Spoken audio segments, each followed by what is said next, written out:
Reflections, you are over here with Terethia. We are here for class 106, another class of divination. Over here in August, we have been talking about different forms of divination for different situations. So when you have different situations, you will know which form of divination to reach to, okay, or different forms of divination to work with. Reflections, okay. So with that being said, let's start with meteoromancy or meteoromancy. I always have a problem with this one.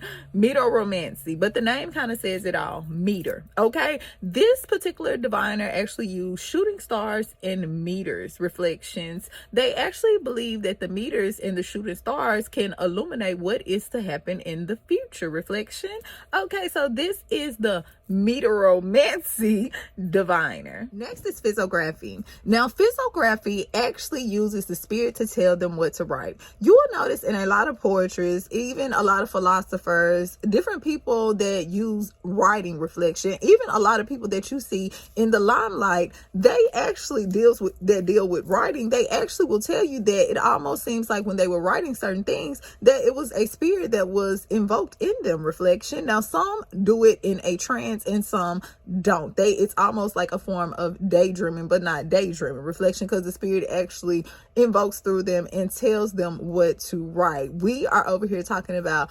physiography, okay. Ceromancy. Now ceromancy actually deals with water and wax. Remember, when we are doing different forms of divination, you always have to use an element, which is fire, water, earth, air, or ether. Reflection, now this one deals with water.